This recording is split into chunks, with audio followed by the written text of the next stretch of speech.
Aujourd'hui, nous allons voir comment harmoniser une image avec deux méthodes. La première, c'est d'utiliser des courbes de transfert de dégradé et d'utiliser la roue Adobe Color qui se trouve sous Internet. Voilà. Alors, ils ont supprimé une palette qui s'appelait thème Adobe Color. Donc, on va voir comment on fait maintenant pour se débrouiller entre Internet et puis l'image. Et puis, la deuxième méthode pour harmoniser, ça sera une méthode qui utilisera le mode blendif, qui s'appelle comparaison sur en français. Alors, voilà, je viens d'ouvrir une image de vache. Alors, je vais en faire un panorama. Donc, je vais retailler l'image, comme ceci. Voilà. Et maintenant, ce que je vais faire, c'est que je vais me servir de la couleur de la robe de la vache pour servir de couleur de base à une palette qui va être réalisée par Adobe Color. Donc je prends ma pipette. Alors la pipette, vous la réglez en moyenne 5,5 ou moyenne 11,11. Voilà, de manière à avoir une teinte qui soit bien représentative de l'endroit où vous faites le picking. Automatiquement, dans la couleur de premier plan, ici en bas, vous voyez apparaître la couleur. Maintenant, je vais aller dans Adobe Color. Hop.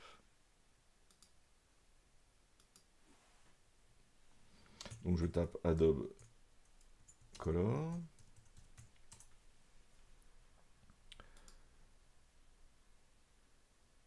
Voilà, et j'arrive ici sur une interface que je peux avoir en fond blanc ou en fond noir. Donc là, moi, en l'occurrence, je vais choisir un fond noir. Je reviens sur mon image de départ. Et je vais aller cliquer dans la couleur de premier plan pour aller copier l'adresse hexadécimale. C'est l'adresse exacte de la couleur. Donc, il n'y a pas besoin de sélectionner le texte, il est présélectionné. Donc, vous faites simplement CTRL-C. Voilà qui est fait. Donc, j'ai copié. Et maintenant, quand je retourne ici dans la roue Adobe Color, sur la valeur centrale, qui est la valeur pivot de la couleur, ici, je vais coller l'adresse, je valide, et automatiquement, il me fait une proposition. Alors là, on est dans le mode semblable. Moi, je vais utiliser le mode complémentaire. Vous avez tout un tas de modes. Alors, les plus employés en photo, c'est monochrome et complémentaire, quelquefois nuance. Voilà. Donc ici, vous avez en bas la possibilité de vous régler.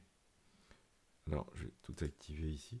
Vous avez la possibilité de vous régler en HSB, c'est-à-dire Hue, Saturation, Brightness. Malheureusement, c'est en anglais. Donc, c'est le fameux TSL, teinte, saturation, luminosité. Je clique. Voilà, ça, c'est le meilleur mode pour gérer. Si vous gérez la valeur centrale en luminosité, automatiquement, il va modifier les 4 couleurs qui se trouvent de part et d'autre. Donc là, il me propose des bleus d'un côté et des marrons de l'autre. C'est pareil, si je modifie la saturation, il va modifier la saturation des valeurs qui se trouvent de part et d'autre. En revanche, si vous modifiez simplement la teinte ici d'une des couleurs, enfin la luminosité là en l'occurrence, d'une des couleurs qui se trouvent sur le côté, ça n'influe pas sur la valeur pivot. Donc on est bien sur la couleur que l'on veut harmoniser. Ensuite ici, il faut bien se connecter à votre Adobe. Voilà, hop. Donc à votre Creative Cloud. Voilà, donc maintenant que je suis connecté, donc j'ai ma palette qui se trouve ici en haut, à droite, et donc j'ai créé une bibliothèque qui s'appelle cours. Donc ici, on peut ajouter une bibliothèque pour créer une nouvelle bibliothèque avec le petit plus. Je vais nommer ça vachement bien, qui est la palette que j'ai. Alors je vais l'appeler 2 parce que j'ai dû en créer déjà une. Et je fais enregistrer. Et à partir de ce moment-là, il va m'importer dans la bibliothèque, dans la palette bibliothèque, cette palette. Donc je retourne sur Photoshop. Ici, dans Fenêtre, je vais chercher Bibliothèque. Voilà, il vient de m'ouvrir la bibliothèque. Là, il se synchronise avec le cloud. Donc ici, vous avez un petit nuage en bas. Vous pouvez activer si toutefois vous ne voyez pas apparaître votre palette. Donc moi, la palette s'appelle Vachement Bien 2. La voici. Toc. Et maintenant, je vais ouvrir le nuancier pour récupérer les teintes. Alors le nuancier est apparu en bas ici, donc je vais le ramener par ici. Donc sur le nuancier, la ligne du haut là, c'est l'enregistrement des dernières sélections. Donc si je vais sur Vachement Bien, que je sélectionne le premier bleu, eh bien vous voyez, il apparaît ici comme la première couleur dans le nuancier. Je continue, le marron, l'autre bleu, voilà. Donc les 5 dernières valeurs là sont les valeurs de ma palette. Je peux ici, si je le souhaite, enregistrer en Vachement Bien, créer un dossier et y mettre la palette. Bon, généralement, on utilise ce qui vient d'arriver sur le journal de nuancier qui se trouve tout en haut. Donc voilà, donc je retourne maintenant dans mes calques et je vais créer une courbe de transfert de dégradé. Voilà, donc ma courbe de transfert de dégradé, alors elle est là par défaut avec des teintes qui ne me conviennent pas. Je vais fermer la bibliothèque, j'en ai plus besoin. Alors, attendez, voilà, je viens de fermer. Je réouvre ici l'éditeur de dégradé. Je vais prendre la dernière valeur, c'est-à-dire les valeurs sombres. Hein. Je vais lui affecter la première couleur qui est un espèce de bleu. Voilà, puis je vais grossièrement placer tous les taquets sur la palette, enfin sur la courbe de transfert dégradé. Ah, il me manque ça, et puis la dernière, c'est celle-ci. Voilà. Donc là, j'ai placé mes teintes. Mais en fait, maintenant, il faut que pour que ça marche, il faut déjà que j'aille régler la cohérence qu'il peut y avoir entre la position sur la courbe et la position en termes de luminosité dans le sélecteur de couleurs. Donc ici, je suis à 87 en luminosité, d'accord? Alors qu'en fait, je suis à 100 sur la courbe de transfert dégradé. Donc ici, il faut que je change et que je me mette à 100. Ok, alors je repars sur les tons foncés maintenant. Donc ici, sur la teinte foncée, j'ouvre la couleur. Là, je suis à 23%, alors qu'en fait, je suis en position 0. C'est la position normale, hein. 0, c'est le noir. Hein. Donc j'ai trop de luminosité sur les tons foncés, donc je peux me régler à 8% par exemple, comme ceci.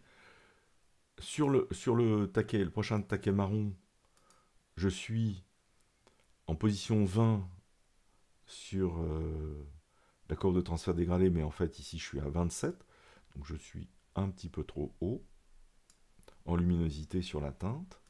Voilà. Donc là j'ai fait une réorganisation de la plage dynamique de manière à ce que ça soit cohérent. Maintenant, libre à moi de changer les valeurs en fonction de ce que je vois à l'écran. Je vais enlever le nuancier, j'en ai plus besoin. Alors, attendez, pour enlever le nuancier, voilà. Et donc ici, sur les bleus, hein, vous voyez, je peux avancer mon taquet pour qu'il influe un peu plus sur l'image. Je peux déplacer également mon ton foncé. Et donc là, je vais chercher une cohérence de luminosité sur toutes les valeurs. Ici, je vais mettre un taquet noir à la fin. Vous voyez? Alors, le bleu, là, visiblement, il est en décalage. Alors, en luminosité, évidemment. Voilà. Donc là, il est un petit peu plus cohérent. Et puis maintenant, je peux éclaircir mon image. Alors, éclaircir mon image, je peux changer... On ne change jamais les teintes, hein, puisqu'il faut qu'on garde la cohérence de teintes entre l'harmonisation des différentes couleurs. En revanche, on a le droit de toucher à la saturation. Je peux diminuer la saturation. Vous voyez ? Et j'ai le droit de toucher à la luminosité également, comme je le souhaite. Voilà. Donc je trouve que là, c'est un peu plus équilibré. Si je reviens sur mon nuancier, donc je vais valider. Fenêtre, je relance le nuancier. C'était un bleu. Alors c'est ce fameux bleu qui est un espèce de bleu-vert et qui là est pas très présent. Alors la saturation est un peu forte. Je vais baisser la saturation et je vais augmenter un peu la luminosité. Alors vous voyez, il n'y a pas de cohérence sur la plage dynamique, donc je suis obligé de baisser ce bleu. Alors il est présent, mais dans une très grande nuance, en nuance de noir. Voilà. Bon, je peux m'arrêter là, et donc j'ai fait une harmonisation de mon image à partir de 3 teintes, 4 teintes, voilà, et je suis sûr que j'ai une harmonie de teintes entre toutes les couleurs. Ça, c'est la première méthode pour harmoniser une image. On va voir une deuxième maintenant. Alors, voici une nouvelle image sur laquelle nous allons réaliser la même opération, c'est-à-dire une harmonisation de teintes sur le personnage, mais on va utiliser une autre méthode. Donc je duplique mon arrière-plan, CTRL-J. Maintenant, je vais sélectionner la teinte à partir du pull. Hein, c'est une espèce de bleu. Voilà. Donc je suis réglé ici en 11-11, hein, la taille de la pipette, en 5-5, 11-11. Hein, voilà. Donc j'ai sélectionné ma teinte, je vais dans la couleur de premier plan, et là je vais copier en faisant CTRL-C ma teinte. Maintenant je me rends de nouveau sur la roue Adobe Color. Ici sur la teinte centrale, je vais copier ma référence de bleu, et en complémentaire, il me propose toutes ces teintes. Voilà. Alors il y a ici des bleus, bleu-violet, etc. Voilà, donc ici c'est un bleu-violet hein, également. Ici aussi c'est un jaune, voilà. Bon. Donc voilà les teintes qu'il me propose. Maintenant, je vais l'appeler BJ 2022. Voilà, et je vais enregistrer dans le répertoire court, je vais enregistrer dans la palette bibliothèque ces teintes. Voilà qui est fait. Maintenant, quand j'ouvre, je fais fenêtre bibliothèque. Ici, je dois trouver une palette qui s'appelle BJ. Hop, BJ 2022. Donc j'ouvre le nuancier pour récupérer mes teintes. Voilà, et puis je commence donc à récupérer les teintes. Donc le violet, les marrons, pas les jaunes. Voilà. Donc les 5 dernières teintes du nuancier sont les teintes que je peux utiliser. Je ferme ma bibliothèque, j'en ai plus besoin. Et maintenant, je vais créer 2 couleurs unies. Alors, je vais chercher donc un calque de couleurs unies. Je vais utiliser le fameux violet. Voilà. Et ce violet, je vais l'utiliser pour le fond. Donc pour le moment, je vais enlever ce calque et je vais aller sélectionner mon personnage de manière à pouvoir, après avoir sélectionné un sujet, pouvoir inverser la sélection. Je vais faire sélection, intervertir. Voilà. Et maintenant, je peux appliquer, en me mettant sur le masque supérieur, je peux appliquer au fond, en faisant CTRL-I, pour intégrer ma sélection. Voilà. Donc je fais CTRL-D pour enlever les fourmis, mais là, je ne suis pas dans le bon sens. Donc il faut que je refasse de nouveau CTRL-I pour inverser. Et donc voilà, mon sujet est sur un fond, on va dire, bleu-violet, qui est la teinte harmonisée du pull. Donc si je double-clique sur ma teinte maintenant, je peux éventuellement diminuer la luminosité, je peux diminuer la saturation de la couleur, d'accord? Moi je veux une couleur assez soutenue, comme ceci. Voilà, mais bien sûr je ne touche pas la teinte. Ok. Maintenant, je vais créer une deuxième couleur unie. Et là, je vais prendre le jaune, là, enfin, qui est un jaune-vert, comme ceci, que je vais passer en mode lumière tamisée. Voilà. Alors, pour le moment, ça s'applique aussi au fond, mais moi, je ne veux pas que ça s'applique au fond. Donc, j'appuie sur Alt, je maintiens la souris enfoncée, clic gauche, et je monte le masque inférieur sur le masque supérieur. Et je lâche. Et là, je me retrouve avec un masque, alors qui n'est pas dans le bon sens, hein, puisque moi, là, je veux que ça s'applique au personnage, hein, et notamment au visage. Donc, je fais CTRL-I pour inverser la sélection. Donc, j'ai bien ma couleur jaune, verte, qui vient s'appliquer à mon personnage, et j'ai bien la couleur violette. Alors, moi, ce que je veux, c'est... si je reste en lumière normale, évidemment, je ne vois pas mon personnage. Donc, je suis bien obligé de passer en lumière tamisée. Et je vais utiliser, en double-cliquant complètement à droite de mon calque de fond jaune, je vais obtenir ce qu'on appelle les styles de calque, hein, avec le mode comparaison sur, qui va me permettre d'affecter uniquement les tons clairs et d'éviter que le jaune ne s'applique au pull. Donc pour ça, je commence à toucher au curseur, et donc si j'enlève ici les tons foncés, je vois bien réapparaître le ton de mon pull. Ça n'infecte pas les tons, les hautes lumières, hein. Je suis sur le calque du dessous là. Okay. Si je continue, eh bien, en allant plus loin, ça va affecter, ça va m'enlever ce qui affecte le visage. Voyez. Donc, je vais jusqu'à un certain point, et de manière à ce que la transition soit douce entre les deux teintes, il me suffit d'appuyer sur Alt et de séparer les deux taquets. Voyez. Voilà. Alors, si je retourne complètement le taquet vers la gauche, je réaffecte de nouveau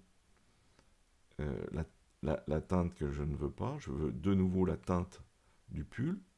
Okay. Et de l'autre côté, si je pousse trop loin mon taquet, ma teinte jaune ne s'affecte pas au visage. Voilà. Donc là, en utilisant cette fonction, ça me permet d'avoir sur les hautes lumières le jaune et sur les basses lumières le violet. Voilà. Donc ça, c'est une autre manière de faire l'harmonisation. Alors on peut faire avant et après, évidemment. Donc on se met sur l'œil de l'arrière-plan en appuyant sur Alt, donc j'ai avant et après. Voilà. Voilà une autre manière de faire une harmonisation. Bien sûr, on peut continuer. On peut aller faire des niveaux. Si on veut harmoniser encore, mais là par la luminosité. D'accord? Alors, je ne vois pas apparaître mes propriétés parce qu'elles sont trop basses. Voilà, je les remonte. Voilà. Donc là, je peux de nouveau jouer sur la luminosité.